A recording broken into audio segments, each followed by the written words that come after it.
Welcome to the Disrupt the Everyday podcast. Today, we are joined by David Weiss, also known as Flat Earth Dave. Thanks for joining us today. Hey, thanks for having me. I always look forward to talking to people that think we live on a spinning ball. I find it fascinating. Likewise, I find the concept of a flat Earth fascinating as well. So I think we'll have a great conversation here. Sure. Now let's start off by asking, who is David Weiss? I'm just a guy that was born in Fairfield County on the East Coast here in America. I went to school, college, graduated college, went into the workforce, worked for a big corporation, left there, started my own business. I was doing super well, and I was doing a podcast for fun on the side that had to do with conspiracies. Conspiracies. Oh, he's a conspiracy theorist. No, I'm a conspiracy analyst. I'm a truth seeker. And all of a sudden, Flat Earth started coming up. And like any normal person, I would just mocked it, laughed at it, and told anybody that suggested that I watch a video that they're banned. I just banned them from our social media because they're too stupid to even watch my comedy conspiracy podcast. But then I was forced to look into it, and I went in with a bad attitude. I went in with, I'm going to debunk this. I'm going to prove you flat earthers wrong. I'm just going to prove the globe. I don't even have to disprove flat earth. I'll prove the globe. And that's how you become a flat earther. So since then, flash forward, I have left my own company. I do this full time. I created an app to help people learn about flat earth because of the censorship. You probably didn't even know about flat earth, most of you. And it's being censored along with many other things. And here we are having this discussion. And today, by the time we're done with this podcast, you're going to see some doors that you never knew were there. Excuse my voice. This is my sixth interview today. And I don't want you to be a flat earther at the end of this video. I want you to go, oh boy, I got some work to do. I got some things to look into. I got some things I got to verify myself because this guy makes a lot of sense. So here we go. Okay, so first things first, I guess, let me ask the question that I'm seeing on your shirt. Are you a blue dot? Answer that one.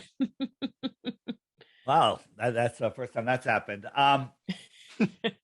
So let me share my screen real quick, and we'll jump forward. That's kind of funny.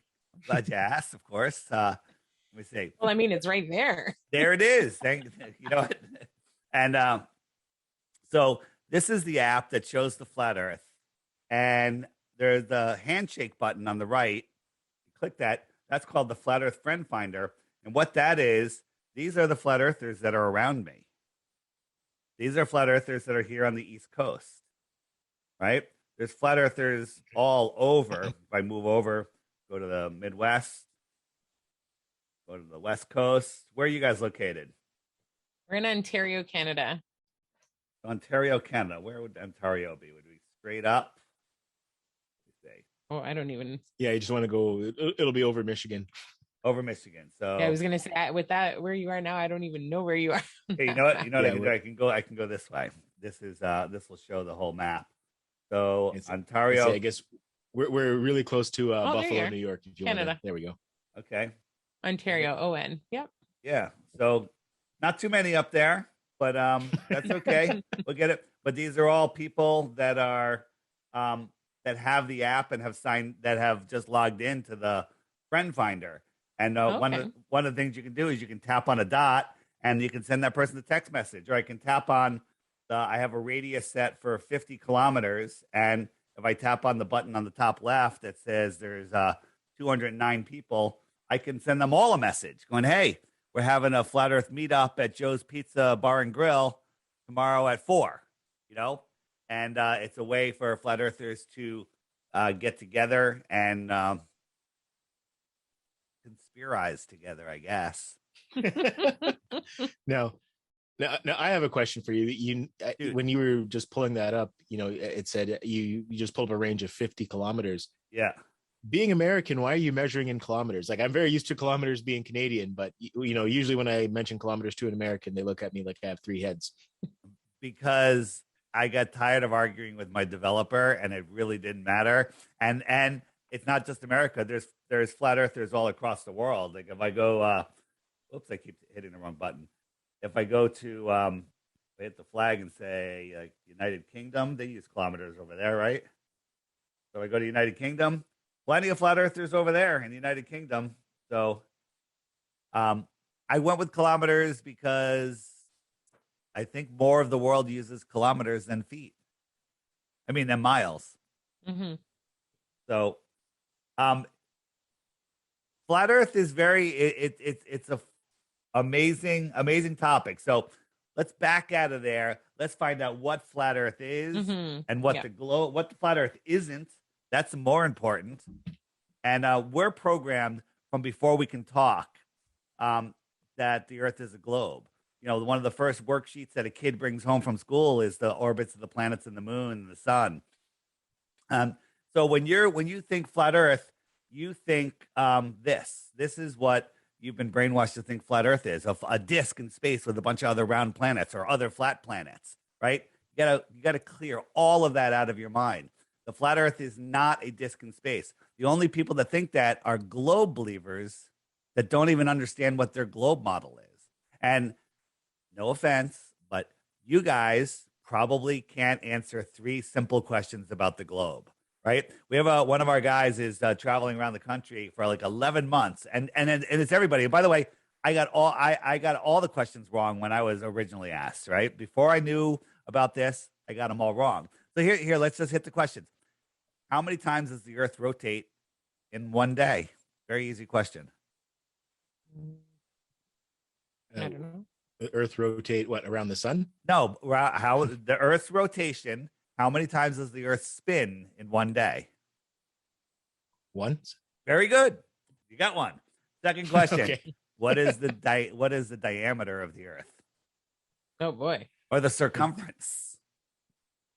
What's the circumference around the equator?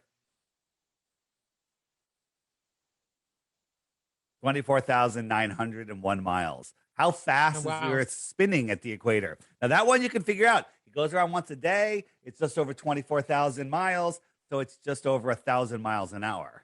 Okay? 24,000 miles, one day. Right. But these are basic concepts that globe believers don't even never really thought about because they were told it. They wasn't drilled into them in school. You know, they don't realize that in the heliocentric model, you have to believe that you are spinning, corkscrewing, and twirling in 4 different directions at once. You're spinning at 1,000 miles an hour. So when you watch the sunset, all of your God-given senses tell you that the sun is just moving away and going lower due to perspective. But the heliocentric model says, no, you're sitting on a ball. You're falling over backwards faster than the speed of sound. And that's why the sun looks like it's going down, right? You're on a spinning ball. Mm-hmm. It's falling over backwards. And that's why the sun is going down. That's crazy. You're orbiting the sun. This rose, the sun's moving. And you're orbiting the sun at 66,600 miles an hour. Funny number, right? This is a very satanic system. And you'll see that number coming up a lot. And then you're chasing the sun at over 500,000 miles per hour. This is the hypersonic sled. It's going by a Mach 8.6. Watch careful. I would say don't blink, but it doesn't matter because you can't see it anyway. It's just going too fast, right? So we're orbiting the sun 10 times faster than this. Crazy. We're chasing the sun at 100 times faster than this. And these aren't straight lines. We're orbiting, speeding up and slowing down, curved paths, curved orbit, rocketing through space, traveling 4.5 billion miles a year. And you know what doesn't lie? Nature. Nature doesn't lie. What is nature telling you? What is this lake telling you? What is this lake telling you? I just see clear and peaceful. That's pretty much what it's telling me. It's telling you that this lake is not moving. This lake is not flying through space in 4 different directions at once at incomprehensible speeds. This lake is still. Now, the Earth has peaks and valleys. We have mountains. Mm-hmm. We have water, finds its level at rest. We have deep trenches. The deepest hole ever dug, for your information, is just short of 8 miles. No one has ever drilled any deeper than 8 miles. Okay. So, when they tell us they know what's at the center of the earth and they give us this whole, we got the molten core and this and that, that's nonsense, right? The deepest hole ever dug is just under 8 miles. And to put it into perspective, it's like drilling halfway through the skin of an apple. Okay. And when they were doing it, they were using ground penetrating radar to see what they're going to hit next. And guess what? They should have returned that and gotten their money back because it was wrong every step of the way. Oh, there's no more water. They hit water. Oh, there's no more rocks. They hit rocks. Whatever it was saying, it was wrong. Okay. So they got halfway through the skin. They hit an impenetrable barrier that they could not drill through for years. It could not blow a hole through it, could not drill, nothing. And they finally shut it down. But then somehow they know what the next 4,000 miles is. Okay. This is a meme. We were brought up on this meme. We're told that lava squeezes up through cracks and comes out volcanoes. More nonsense. Okay. A spinning ball in a space vacuum is insanity. Okay. The way I look at the earth is the earth system is the basement of the universe. So let me ask you a question. When it rains and water comes, where does water go? Does it go up a hill? No, it goes down a hill. And where does it come to rest? It comes to rest at the lowest spot. Water ultimately relentlessly seeks the ultimate base level, and then it lays at rest, right? So you have a puddle. What dictates the edge of a puddle? It's where the land is higher than the water. Because if I lowered that land a little bit, the water would run out and find another low spot, right? So a pond is a bigger puddle. A lake is a bigger pond. And our world, our oceans are a giant lake. And all of the islands, the continents are surrounded by water, but all of the water needs a container. And that container is land that is higher than our water, than the level of the water at rest. Okay. That land is called Antarctica. They tell us Antarctica is a continent at the bottom of the ball. They also do tell us that Antarctica is the highest land on Earth. The highest land on Earth. Well, no one has ever taken a picture of Antarctica. There's no satellite pictures of Antarctica. You get pictures of stuff on the edge, but no one has ever crossed Antarctica. There's a whole bunch of fake stories about it. Antarctica is the land that surrounds our pond. You've heard of the ice wall. Have you heard when people say the Antarctic ice wall? Have you heard that? I haven't actually. Okay. It was made very famous in the Game of Thrones. They talked about the ice wall, right? That's why I don't know anything about it. I've never watched the Game of Thrones. Good for you. Good for you. So, and people say, there's thousands and thousands and thousands of pictures, some videos of the ice wall. It's not really a wall. It's the shoreline of Antarctica. It's the shoreline of our pond. And guess what? Antarctica is off limits to everybody. Okay. Corporations, people. Now you can spend $20,000, $50,000, $70,000 to go there for a couple days on a boat. You're barely allowed off the boat. They'll show you some penguins and stuff. They take you to this little peninsula here, which is gigantic. And that's it. Nobody gets to explore out here. So let's ask a question. What's out here? This pink line represents about 60 degrees south. And in 1959, the story we heard, whether it's true or not, doesn't matter. Admiral Byrd flew out in the 50s over Antarctica, Project High Jump, and discovered land bigger than the United States, filled with resources that no human has ever set eyes upon. And then they come up with the Antarctic Treaty the next year or the same year. And nobody's even allowed to question it until the year 2041 because we must protect the migratory paths of the penguins. Okay?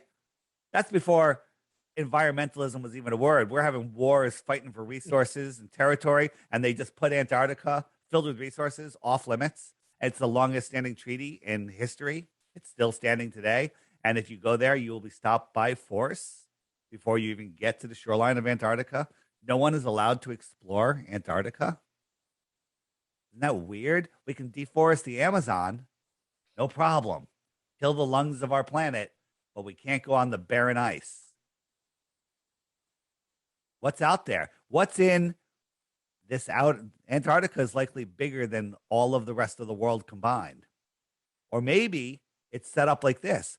We live here Here's the United States, South America, Africa, Europe, Australia. Here's Antarctica. And then beyond Antarctica, more ocean and more land, extra territory. Extra territory. If somebody lived on the extra territory, what would you call them? An extraterrestrial. And if they came from to the inner space where we lived, where did they come from? Outer space. Extraterrestrials from outer space, just a couple thousand miles away.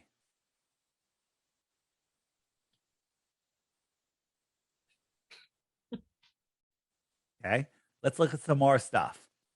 Okay. So if the Earth was a ball, the top half of the ball is the northern hemisphere, the bottom half of the ball is the southern hemisphere, right? Right. So the equator goes around the middle there. I actually have a graphic. Let me see. So here's the equators right here spinning around. So anything above this line is north, anything below this line is south. Okay.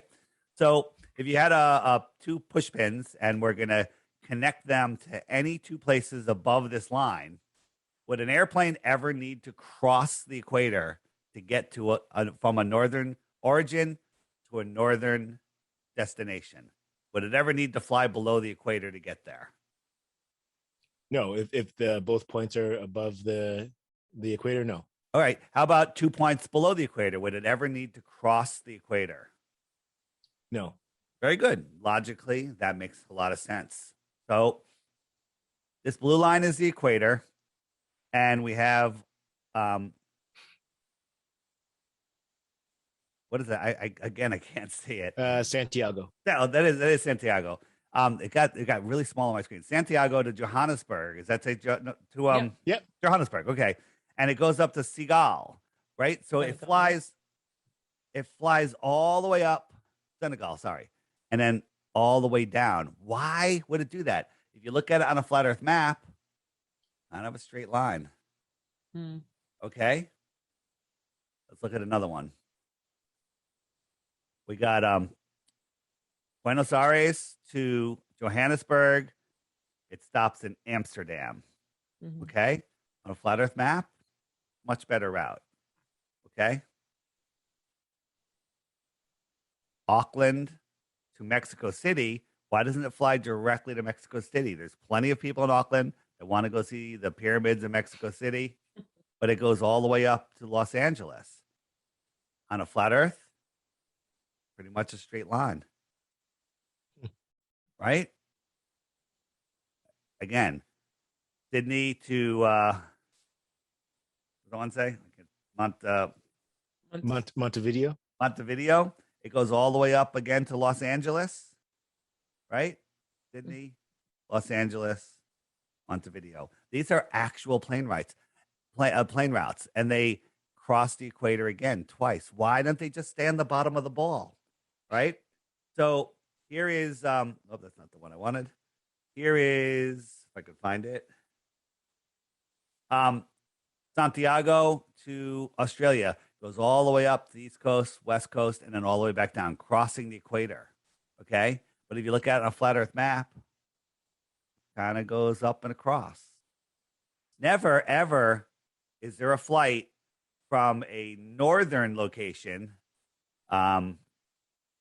two northern locations, like any 2 points on the north would never have to cross the equator, and they never do. No origin in the north, the destination in the north ever crosses the equator.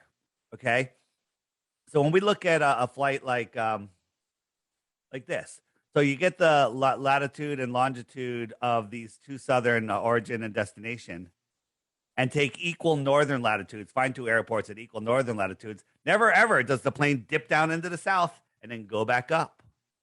And that's because this is how the world is set up. This is the flat Earth. Now, there's been many emergency landings that happen. So NASA is in charge of radar, in charge of GPS, in charge of all international flight routes. And they're the if you're not aware of this yet, they're not real. They're just a complete deception. We'll get into that.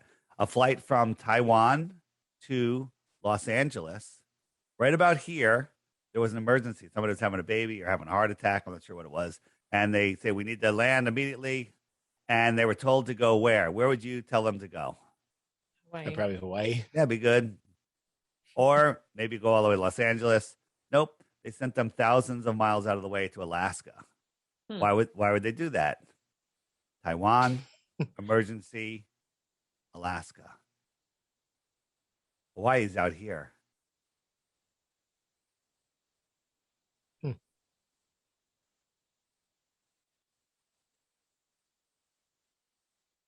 There's a book called 16 Emergency Landings. You can get it free online, PDF, or you can order it. I love it. It's a coffee table book because anyone that comes over accidentally picks it up, their lives are ruined. They lose their friends and family because they become flat earthers. It's a whole deal. But in the end, they're happy. It's just a painful process for a little while, right? So are you guys aware that we never went to the moon? I've heard that because I'll say this. I spent a lot of time working frontline security. And when you work night shifts and you work with other folks, you go through a lot of different conspiracy theories. So this one I have heard before. Okay. And, I used to hear it too. And it was an interesting conspiracy theory. And, I heard that, you got a NASA advisor, an astronaut, sci-fi author, a movie director, administrator of the Apollo projects, all in Hollywood together just before the Apollo mission. That's just a coincidence, we'll say. That's a coincidence, okay? They were just happened to be there. What could they possibly be faking? So if NASA was really in space, if you caught them lying once about being in space, that's all you need. But what if you caught them? I can't even count how many times because it's countless. Here's once they had a fresh lemon that came up on the Soyuz, and they were playing with it, and it kind of went out of frame. And when the hand went to get it, hand went right through the lemon. It's not real. It's called augmented reality, and they're manipulating CGI objects in real time to make the viewer think that they're real. Another example was this woman here. Look at that, right through her hand. Not real, busted. Okay. This is real, filled with helium. This, oh, there it is not real. Okay. It's a stuffed animal. They're talking to kids. They're brainwashing kids, and they're playing with Paxi. This is their new, let me just show you that again. Okay. They're manipulating. It's called augmented reality. And they even made a little Star Trek beaming graphic, and they even made a beaming noise when it came in. Why are they doing this? Because they put it right in our faces. It's the Leap Motion augmented reality technology, and they're just manipulating things in real time. Okay? And they screw up all the time. They screw up all the time. Like this guy, he went down the hallway and he took a turn, but look, his arm faded out before he got around the corner. Look right there, the thing on the wall. You can see through him because this guy, they do all different techniques. But you know what the zero-G plane is? The parabolic flights that you can take, and you get about 20 to 40 seconds of weightlessness. Okay. So the plane does a parabolic arc, and you float. He's just on a parabolic plane, and there is no right-hand turn. So he went down, he kind of went to the side, and then he just faded him out, right? And he's on a parabolic plane. This is a parabolic flight, and this is the plane, and this is it decked out to look a little bit more like the space station. But these guys aren't in space. This is a simulation or just a test. This was live on the news, and while they were talking to like Channel 7 News years ago, all of a sudden they crashed into the wall, and they cut away, and they're like, "Oh, there was a catastrophic a shift of the space station." And what it was the plane came out of the parabolic arc sooner than they expected. They were only, because the news is like, we only have like 40 seconds, to reach them with the satellites nonsense, right? But I turned the video sideways, compared it to the end of a parabolic flight, kind of looks the same. Mm-hmm. Okay? And this guy catches this roll of duct tape with his left hand and another item like he's done it 500 times. Okay? Like a boss. This is a parabolic flight. Okay. We can go on and on and on with the deceptions. When astronauts are doing spacewalks, they're in pools or they're hanging from wires, and they use green screens to make it look like they're really in space when in fact they're not. Right? This is the Argos system, where they when they say they use it to practice for their spacewalks, right? But when you look at this and compare it to a spacewalk, it's the same thing.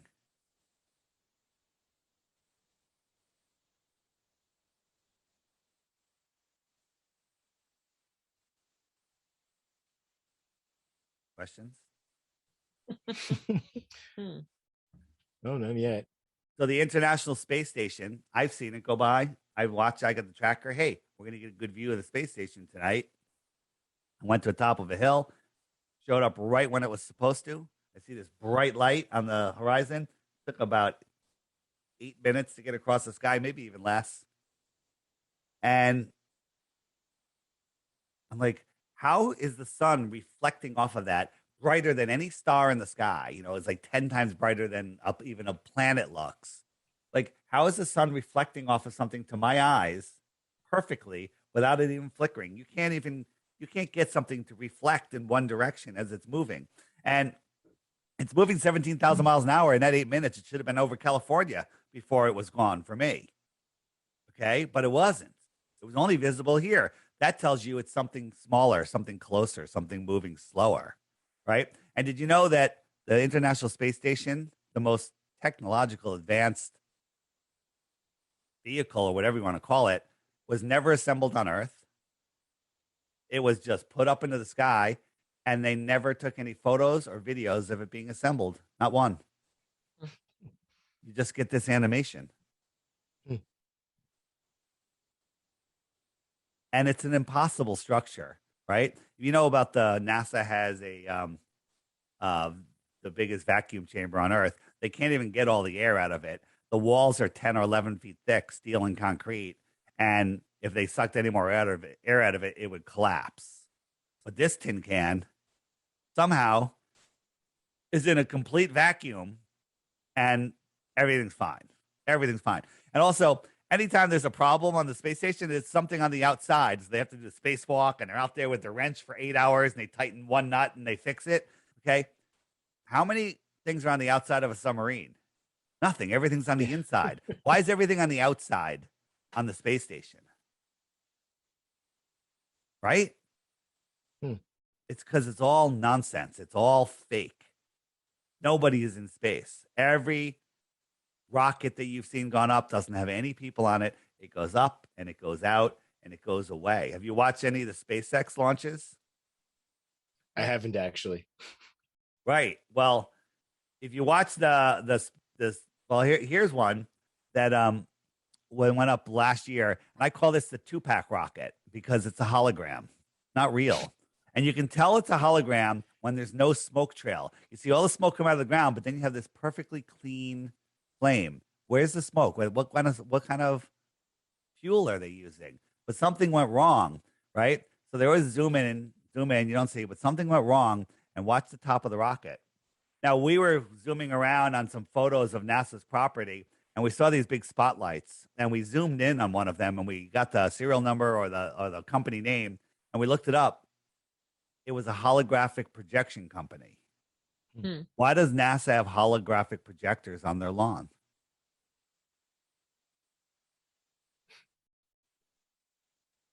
Interesting. Why are they faking going into space? You're going to get to why the lie. We'll get there in a minute. All right. Don't ask that question yet. All right. Why would they lie? Why would they lie? This is a SpaceX rocket. This is my favorite. This is the rocket that's going to go to Mars. Now, you're going to watch this, and I'm going to ask you, do you think it's real or do you think it's not real? Look at the editing. We get this picture. Now, look again, clean flame. It's moving up really slow. Now, look at the angle the guy's filming it from the ground. So it's not very high because we're getting a good side shot of it. And the engine seems to be burning out. It looks like 50 feet in the sky? Oh, no. Now it's like a half a mile up. Is it low? Ground shot says it's low. Space Shot says it's pretty damn high. Okay. Ground Shot says low. Now the engines are off. 40,000 pounds free falling out of the sky. Does this look like 40,000 pounds free falling? Look at the smoke. Ready now. Look at the steam coming off of it. Is this free falling at 1,000 miles an hour? Now look how high it is. All of a sudden it's in space. This is unedited footage. Now watch this. This thing is supposedly free falling. Free falling. Oh, look how high it is. Okay. And then the engines are going to come on. It's going to turn upright. They're going to get a Superman shot from underneath it. Ready? Here go the engines. It's going to magically turn over. Edit. We're right underneath it. Now watch. 2 of the 3 engines are going to go off. Well, now, like, look at the smoke. Is this thing moving? Is this free falling out of the sky? And then CGI smoke, and it lands upright. Was that real or was that really fake? Because if you say really fake before you answer, you have to know that all space travel is nonsense. So what about these people that can pay to go up there? So the billionaires in space. Okay. So they've been threatening that, to take people up into space, forever. But all of a sudden you got Jeff Bezos, you got William Shatner, you got, what's his name? Shatner, his name will come to me in a second. Oh, Brandon. So here they are in space. Again, what are we seeing here? This is just the guy that made the video. Has himself tumbling through there. They always have a blonde with long hair. So look, we're in space. Richard Branson looks like he's about to throw up. He's on a 0G plane. He's not even on that little plane that he landed on. Okay. And this is pre-recorded. And then he comes in on his glider. They did it on a 0G plane. They did a whole bunch of filming, pre-recorded it, and then they showed it as live. Okay. We exposed that they're like, he didn't go to space. He just went up, really high. And Neil deGrasse Tyson had to backpedal and say, yeah, they didn't really go to space. They went up, they got some 0G. Now, supposedly he had 0G for 4.5 minutes. Well, you can't do 4.5 minutes on a 0G plane, maybe 45 seconds at the most on a perfect parabolic arc. Well, guess what? They don't show more than 5 seconds, 4 seconds. Most of the clips are 3 seconds. Any floating clips are short clips. They're not showing an extended 4-minute clip. 2 1,000, 3 1,000. It's like 3, 4, 5 seconds, maybe. Right? They're mocking us in such a way. These sexual pervert, deviant Satanists run this world. And they laugh at us. Here, this one's going to make you laugh. This is Jeff Bezos' rocket. You've seen his rocket. You know what it looks like, right? I see what it looks like right now. Yeah. And every time they show it, the cameraman has this up and down motion, not side to side, up and down motion, right? What's he doing? They're mocking us, okay? They love sexual mockery. It's unreal. And you're like, wait a minute, this is too much, okay? If you look at his rocket and then Virgin Galactic's rocket, I don't know, is that just a coincidence? Right? And then they can't even fake Captain Kirk in space. Okay? Look, all the wrinkles are the same. They're wearing, it's the same thing. They just put his head on here. Okay? Why? They can't even take a photo with this fat liar in a suit. Okay? He's really fat, by the way. Okay? And this 90-year-old man goes up on this rocket. I don't know if you saw it. It landed hard. It went bam. It came down. First, it's coming down. It's got 3 parachutes.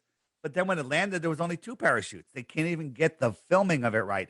It hit big cloud of smoke, right? It slammed into the ground. Now, let me ask you a question. When you go to a horse race or a marathon or a bike race or anything, what's at the finish line? An ambulance. There's always paramedics there, right? Always paramedics. This thing came from space, crashed down to the ground with a 90-year-old man in it. No paramedics, no ambulances, no nothing. Just a bunch of pseudo news crews talking just nonsense. And then him coming out, he comes out, he's fine, and his acting, it's so ridiculous. I don't know how anyone can possibly believe it. And here's why people do believe it. Because we're trusting. We're like, they couldn't lie. This is too big. There's too many people. They would never lie on this level. But this lie is the most important lie that they have. It's the one that keeps us in slavery, essentially. What about the guys on the Challenger that blew up? Remember that? Remember the Challenger rocket that went up and exploded? Oh, With yeah. the school teacher on it? That was the first time a shuttle went up and they brought televisions into every classroom for kids. And then they blew it up, and the teacher that was going to be the first teacher in space died. Wow. So what happened to that? Well, nobody was on it. It's funny that we have found 6 of the 7 astronauts that are on there that all have identical twins that have the same birthday, same name, and they all work for universities now. Right? So, all right, maybe NASA likes getting someone that's a twin so they can, hey, let's measure the twins' bone density that didn't go into space and the one that did, that you can make that argument. Cool story, bro. But funny thing is, none of the twins showed up at the funeral of their sibling. None of them. Hmm.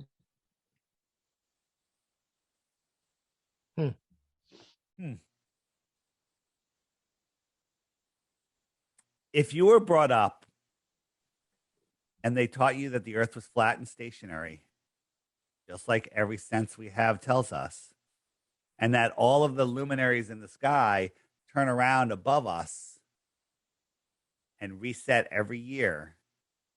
And then one day, Dave Weiss came up to you and said, no, no, no, no. We're corkscrewing through space like a friggin' beehive. You would think I was insane, because I would be insane. Let me show you how the sky works, and then you can hopefully ask a question. So this is my app,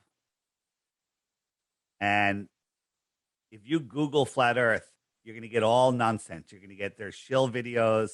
You're not going to find the important videos that will teach you anything. So wherever the sun is, it's noon, and you see that the sun and the moon are going clockwise around the flat Earth.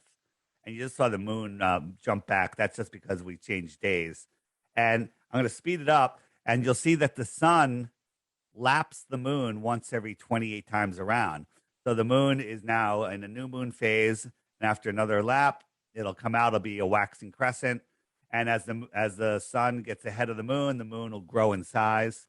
So the sun keeps track of the hours and the days. Wherever the sun is, it's noon. The moon keeps track of the weeks and the months, and it works its way around through its lunar month, 28 days.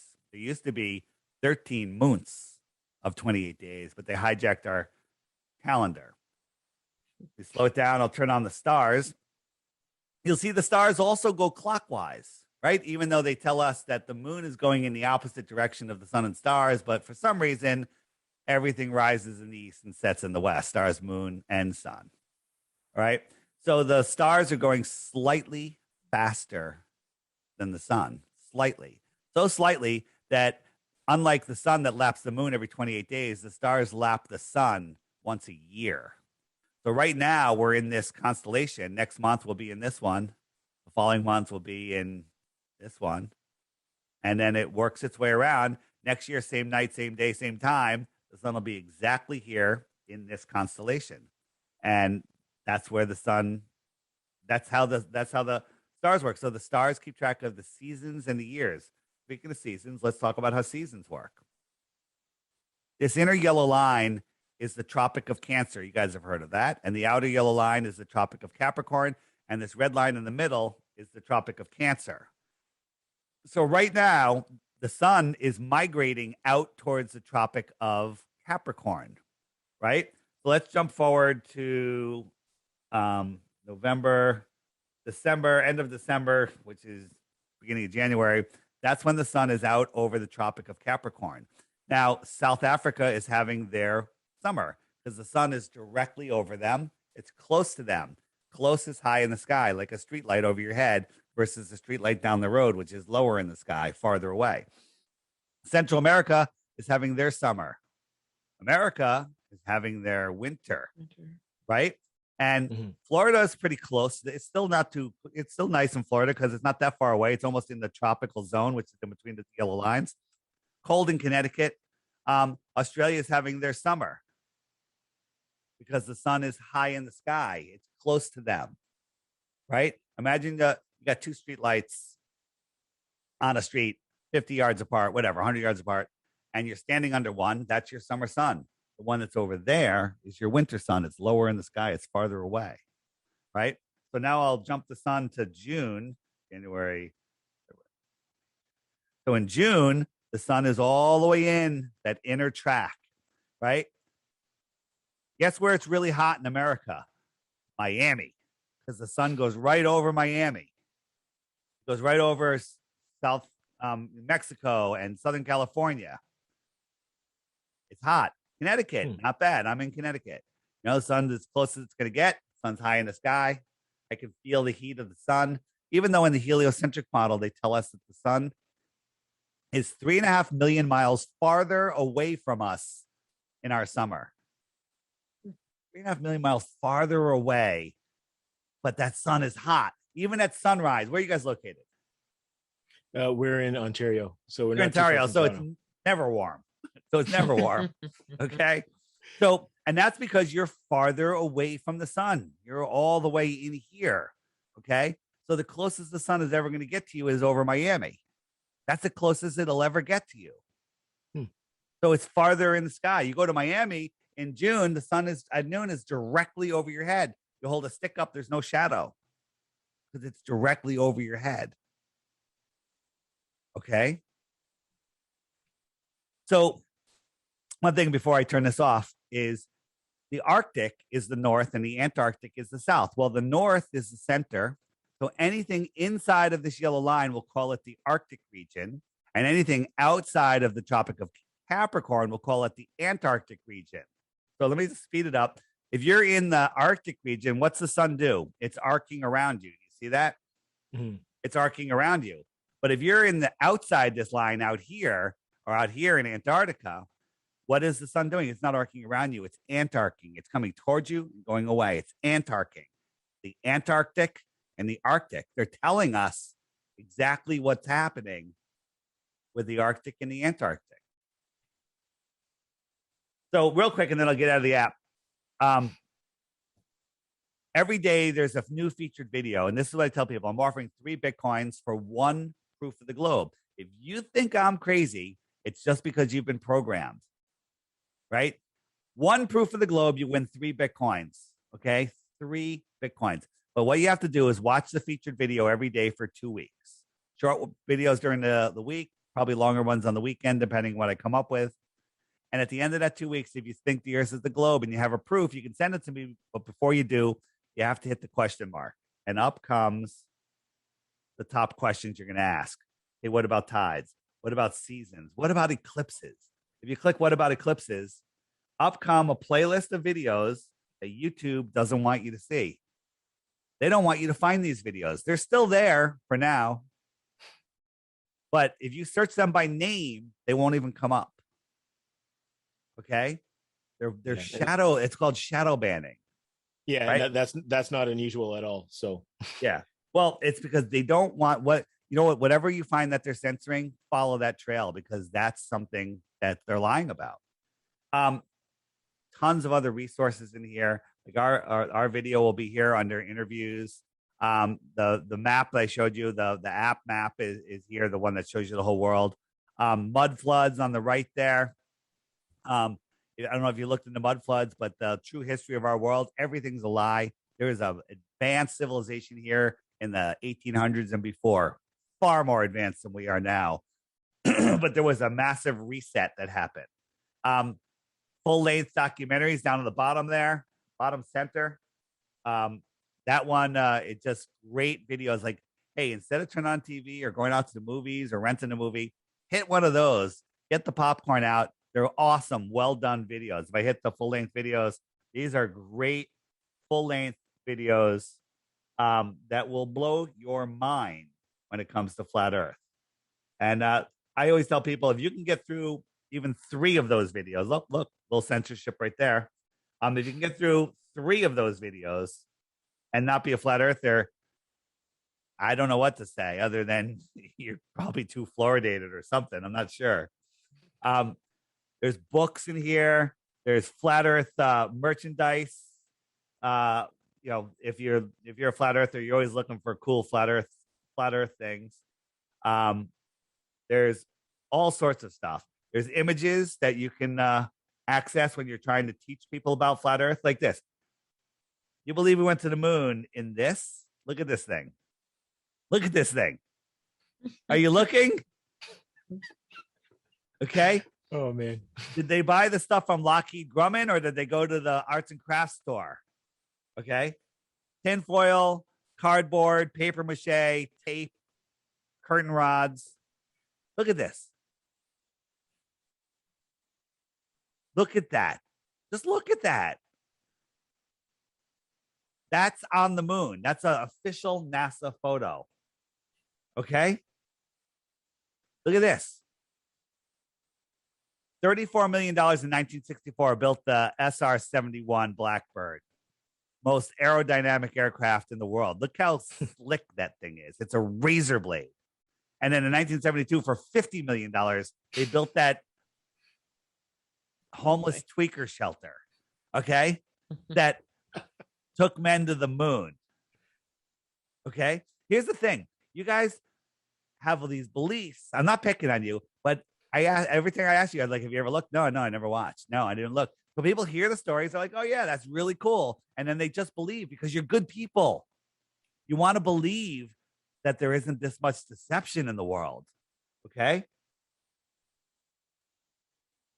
Green screens.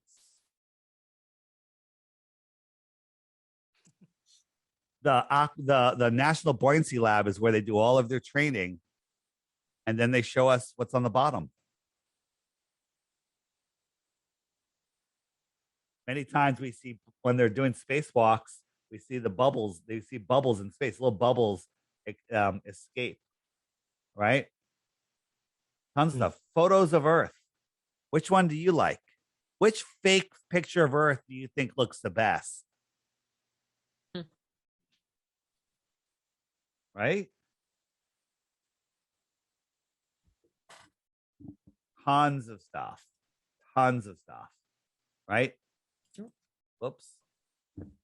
All right, let me get out of there. So tons of resources there. If you here, well, let me show you one more thing. This is the wind map of the world. And if I set it to 10 HPA, which is about 40,000 feet, look at, those they showed us the trade winds, which are big sine wave. But if you lay that on a flat map, this is what it looks like. That's what it looks like on a flat Earth map instead of that crazy, ridiculous sine wave that made no sense.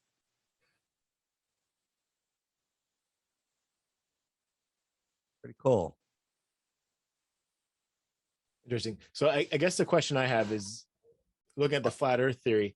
So, and just correct me if I'm understanding wrong here, but the theory is that the Earth is stationary and then everything else is kind of moving around it. Is that correct? Now, there's not other planets because when we look at other planets, they're just lights in the sky. So, for example, this is a fake spacecraft approaching Jupiter, and this is what they show us. Jupiter is this gassy planet. I would say a gassy planet is less reflective than maybe Earth, right? The albedo of the planet, it's gassy planet, how much is it going to reflect? Now, if you look at the sun from Earth, the sun is, the size of a, quarter held at arm's length. But if you're all the way out on Jupiter, the sun is tiny. The sun is like the size of a Tic Tac held at arm's length, right? So you have to believe that Tic Tac sun is shining light on that non-albedo dusty gas ball planet, reflecting back to Earth, and then you see it as the brightest star in the sky. Okay? I don't know if you guys have looked up. Jupiter's been in the sky for the last month or so. It's brighter. It's 3 times as bright as any other object in the sky other than the moon. Okay? But you believe that tic-tac sun is reflecting light off of it back to our eye where it looks like a little piece of the sun. That's impossible. The inverse square law of light proves that to be impossible. But we see it, we believe it because we were told that that's what it is. When we zoom in on planets, we don't see what NASA shows us. We see something completely different. Like when we zoom into Mars, this is Mars through a super zoom camera. We don't get, when NASA shows us planets, they show us these cartoons. Like if you Google the latest picture of Pluto, NASA photo of Pluto, there's literally Pluto, the Disney dog, the Disney animal on the planet. This is the latest photo, official photo of NASA. What is this? What is this friggin' desert? Okay. You know that Pluto the planet and Pluto the dog were created and discovered in the same year? You know who Werner von Braun is? I don't. He's a NASA scientist that was not a NASA, a Nazi scientist that was brought over to start NASA. All right. The Russians had some good rocket guys. We forgive them for whatever they've done, and we bring them over to run NASA. All right, I'll buy it, but I don't buy it. And in 1950s, he wrote a book called Project Mars about a group of people that went to Mars to start a new colony. Interesting, right? Elon Musk built this to go to Mars. In this book, guess what the name of the leader of the colony was? Was it Elon? It was Elon. What are the odds of that?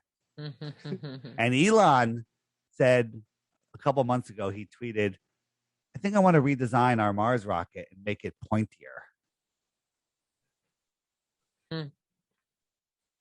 Okay. What are the odds of this? Right? This thing goes Mach 3.2, the SR-71.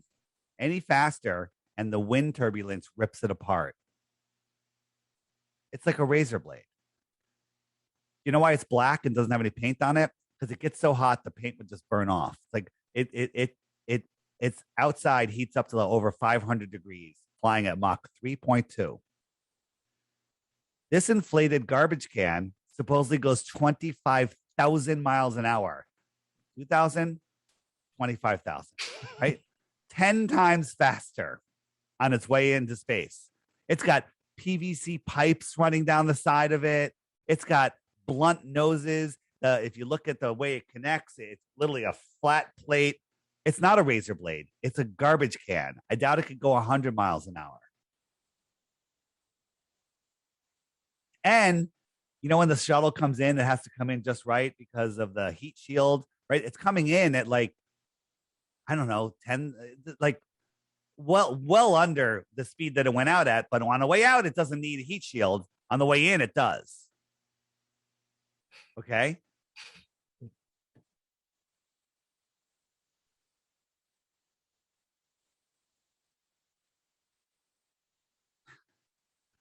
If you look at, people, what about all the people that watch the launches? Well, no one's near it. The launches are totally fake. Sometimes they don't launch anything like the 2-pack rocket. And other times they launch this. This orange tank is a helium balloon filled with helium. Guess who owns all of the helium companies in the world and is the largest consumer of helium themselves? Begins with an N, has an A in it.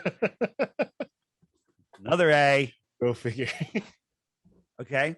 And so these people are nowhere near this. This is just an edit to make you think that they're right there. This is all a big bouncy house filled with helium with a light show. See this fence right here? The thrust from this rocket should pulverize this fence, but it doesn't even wiggle. Then you see all this smoke. You see this thing going up pretty slow, and then it rolls over on its back because the helium balloon has to be on the upside, and then it flies sideways out of range, and they say that's because of the spin of the Earth. But if you Google space shuttle launch, you'll find this video, and you'll hear it with the sound, and you watch when it's about 30 miles downrange. And look, this is not a hologram because it's got a smoke trail. This is actually blowing out, this is a firework on a balloon, leaving a smoke trail. And look how slow it's going. Come on. This thing is barely moving. I don't think it's going 50 miles an hour. Now, at this point, it might be CGI, but in a second, these solid rocket boosters are going to let go. They say they can't turn them off once they're lit, right? So when they let go, they should rocket forward, right? This thing's going over 17,000 miles an hour. I don't think so, right? But you see that little burst in the show it again. That burst, when it happens, you hear it go, psh, right? Ready? When you see that, bam, you hear it at the exact same time. What do we know about thunder and lightning? If it was only 20 miles downrange, we wouldn't hear that noise for over 90 seconds. But we hear it and see it at the same time because it's a movie, right? This is CGI. Look at this thing going 17,000 miles an hour sideways, going sideways. So now what happens? This thing falls off. It finally lets go of this. And this falls back to Earth and it burns up before it hits the clouds. Well, guess what? The guys that are on the shuttle are filming this out the window with a handheld camera. How is that possible? They're on their way up at 25,000 miles an hour. This thing's falling back to Earth and it's about to burn up. Now watch, see that piece of paper that just went by? That just shows you that this thing is floating. This is a Macy's Day Parade balloon, okay?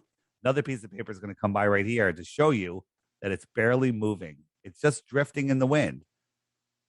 Coming by at any second. There it goes. It just went by. So look at this thing.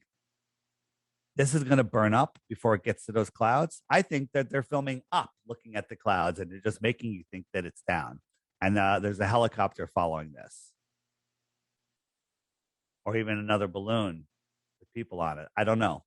But this is not falling down. How are they filming this from a rocket, from a shuttle that's heading into space? Mm-hmm. Right?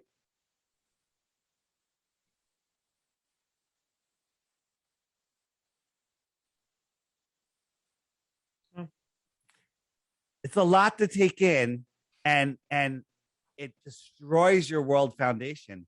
And some people kind of just like, I'm not going to think about this. I'm just going to go live my life. And because why does it matter? And the answer is, why does it matter? It matters so much because everything you have in your life is because of the way that you think. Well, they're controlling your mind. They have you in a prison. That prison is the ball. It limits your thoughts. They have you watching television, the news. The news is hypnotic, keep you in fear, total mind control. They want you to believe that, a crazy dictator from North Korea is going to blow us up with nuclear bombs, when if you ever look into it, you'll find out that nuclear bombs don't exist. Okay? Crazy. What about Hiroshima and Nagasaki?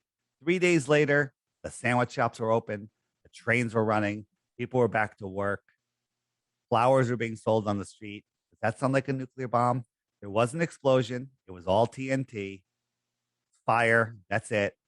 And everything was back. Nobody was allowed to make a news report or take a photo. If you did, you were put in jail, except one guy. One guy was the only one reporting what was going on there, and it was all controlled. It was to keep us in fear. Because if you're in fear, you think that we're running out of space, we're running out of fuel, we're running out of water, we're running out of food, we're running out of resources, we're running out of everything. We're overpopulated, the weather's changing. Then you're going to give up your God-given freedom for some government, govern the mind, govern is to control, meant is the mind, to take care of you. When in fact, no government ever has taken care of its citizens. And Look what's going on in the world right now. I don't know how you guys feel about what's going on, but a guy whose family started the biggest eugenics program called Planned Parenthood, who says himself the world population needs to be substantially decreased, is the one that's going to save us all from a pseudo bug, from a spooky bug. That's insanity. And the way they get away with this is because we're spinning out of control. We're lost in space. We don't know who we are. We don't know the power of our minds. We don't know that we are free. Our freedom isn't granted to us. We are free. The only power that anyone has over you is in your imagination. And the only thing that's ever gone to space is your imagination.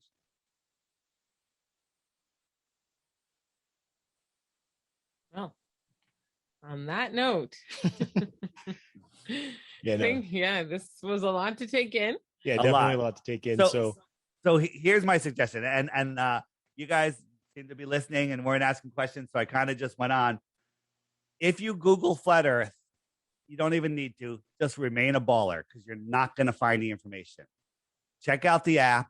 It's $3. Okay. If you don't want to get the app, that's fine. Just go to my website, flatearthdave.com, and tons of the videos are there. They're all free. Okay. My YouTube channel, DITRH. Just the initials for Deep Inside the Rabbit Hole. All my videos are under 5 minutes, or most of them are. Okay. Right. Start there. It's like a crack dealer. Just have a little bit. Just have a little bit.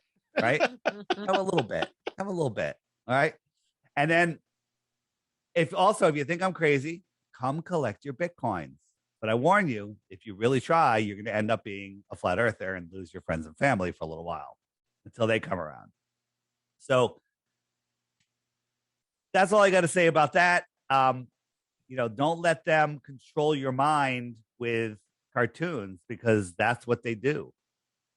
Our everything that we're shown that literally is controlling us is a cartoon. And if I had my graphic that I wanted to show you, which is hiding, the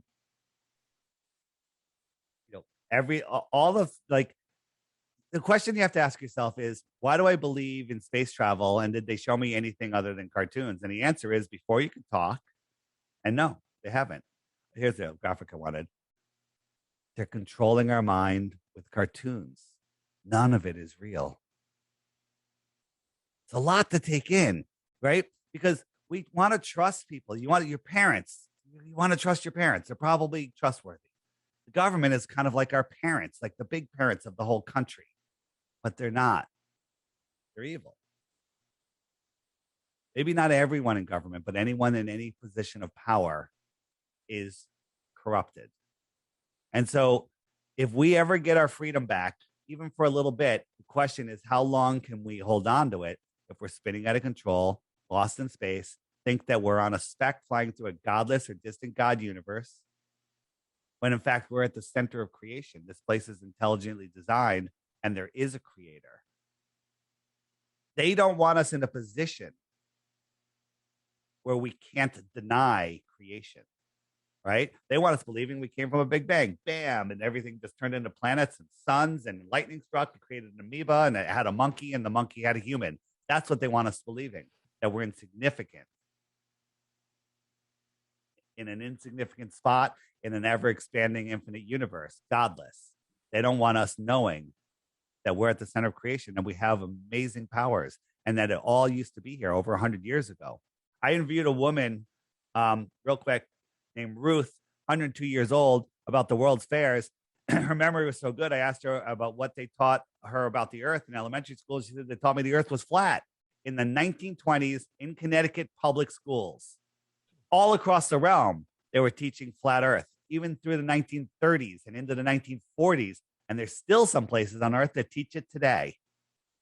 The Bible is a flat Earth book. The Quran is a flat Earth book. There's tons of flat Earth books out there. They lied about all of our history. They lied how long this lie has been. They said the Greeks figured it out 2,000 years ago with Aristophanes and the sticks and shadows, but that actually works perfectly on a flat Earth with a small local sun. She found out she couldn't. She was so happy. She's like, I knew it my whole life.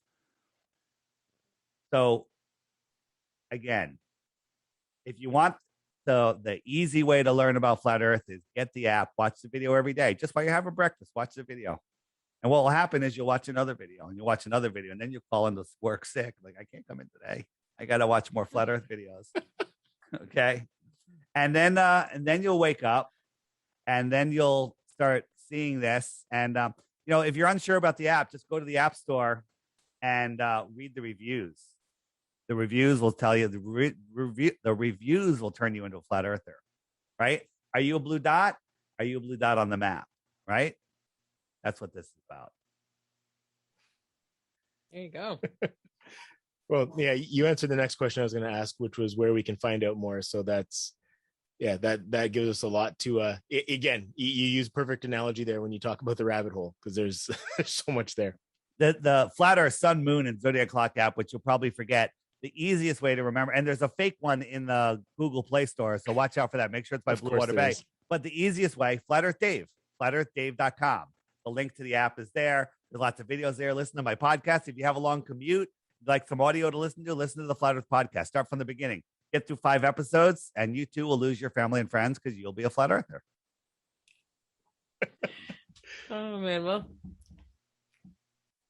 okay. So now the choice is up to you what you do with the doors I just pointed to. There's a lot of them out there.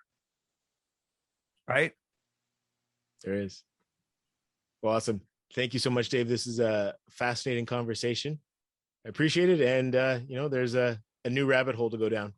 All right, guys. Thanks so much. Send me a link when you put this up, especially if you put the video up, and I'll share it on the app and point people to your podcast. Will do. Thank you. All right, man. Thanks. See ya.